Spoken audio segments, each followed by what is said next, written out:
Bismillahirrahmanirrahim. Assalamualaikum warahmatullahi wabarakatuh. Alhamdulillahirabbil alamin. Wassalatu wassalamu ala asrofil anbiya'i wal mursalin wa ala alihi wa ashabihi ajmain, amma ba'du. Bapak-bapak, ibu-ibu dan adik-adik yang dirahmati Allah Subhanahu wa taala. Alhamdulillah kita hari ini sudah melalui satu hari yang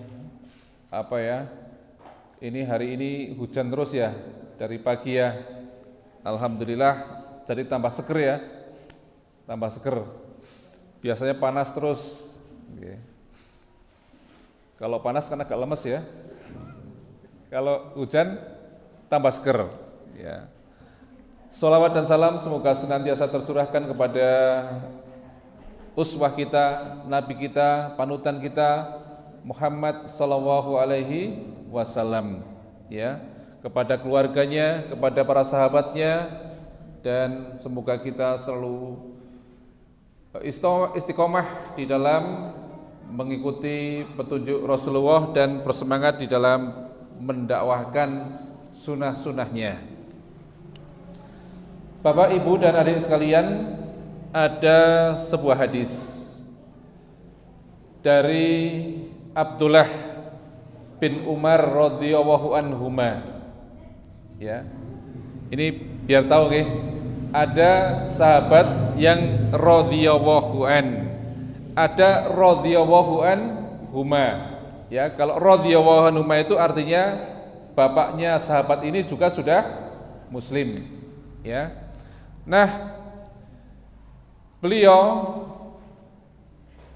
mengatakan bahwa Rasulullah SAW pernah bersabda, sesungguhnya ketika seorang itu sedang sholat, maka dosa-dosanya itu diletakkan di atas kepalanya dan di atas bahunya.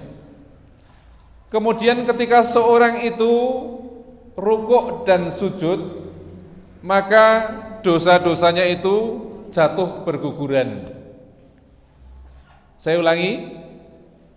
Kata Rasulullah SAW, seseorang ketika dia berdiri sholat, dosa-dosanya itu diletakkan di atas kepalanya dan di atas kedua bahunya. Maka ketika dia rukuk dan sujud, dosa-dosanya itu pada jatuh berguguran. Nah, Bapak dan Ibu sekalian, ini kita akan bicara pentingnya sholat dan bagaimana kita itu sholat dengan betul-betul tumakninah, ya. Karena fungsi sholat itu ternyata sampai kepada hal seperti itu. Sholat itu bisa membersihkan dosa-dosa kita.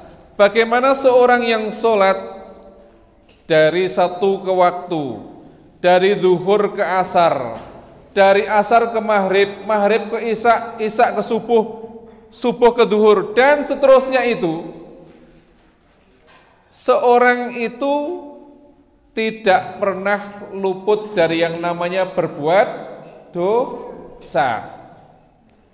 Maka ketika sholat, apalagi sholat itu dikerjakan dengan pertama tepat waktu, ya, sholat itu pertama dikerjakan dengan apa? Tepat waktu, karena sholat tepat waktu itu adalah sebaik-baik amal yang dilakukan. As-sholatu ala waktuha. Ya, ibu-ibu kalau duhurnya sekarang itu jam 12 kurang seperempat. Kira-kira jenengan nek duhuran jam berapa? 1:30, 2 atau jam 2? Ya. Nah, ini gimana kok seperti ini terjadi? Ya kan? Kalau jenengan belum duhuran, padahal duhurnya jam 12 kurang seperempat, ya, jenengan wah engko tak duhuran kowe jam 1:30, padahal jam 1:15 jenengan kemudian datang bulan, gimana jadinya? Termasuk meninggalkan sholat? Enggak. Termasuk meninggalkan sholat. Maka harus sholat tepat waktu. Ketika seorang sholat tepat waktu, yang terjadi adalah terjaga dari terkumpulnya dosa-dosa itu. Ya, karena ketika seorang berdiri tadi, dosa-dosanya apa? Diletakkan di atas kepala dan di atas kedua baunya. Rukuk serta sujud itu, kemudian dosa-dosanya itu jatuh berguguran.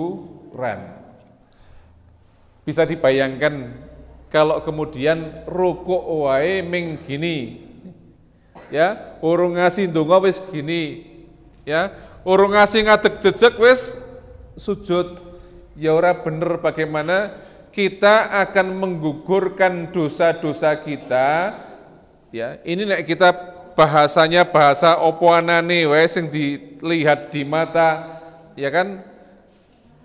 Barang diletakkan di kepala, barang diletakkan di atas bau, njuk ora tenanan le rukuk, ora tenanan le sujud, kira-kira setiba apa ora? Tidak mungkin jatuh berguguran. Maka pentingnya kita sholat betul-betul itu tumak ninah. Ada satu hadis di mana kata Rasulullah begini, ada orang yang sholat selama 60 tahun. Bayangkan, sholat selama 60 tahun. Kinten-kinten umurnya pinten niku? Sholat selama 60 tahun. Umurnya kira-kira berarti sekitar 70 tahun. Ya kan? Artinya dia sudah balik, sudah dihitung sholat. Orang yang umur sholat selama 60 tahun tapi sholatnya tidak diterima. Coba Bu, Bapak, nyun sewu, ini coba kita koreksi diri kita masing-masing. Kita sholat berapa tahun? Yuk sholatnya kita itu ditompo apa ora? Nggih nyun sewu, lihat ini diri kita masing-masing. Ada orang sholat selama 60 tahun ning sholatnya tidak diterima. Karena apa? Boleh jadi dia rukuknya sempurna, ning sujudnya tidak sempurna, atau sebaliknya rukuknya tidak sempurna tapi sujudnya sempurna.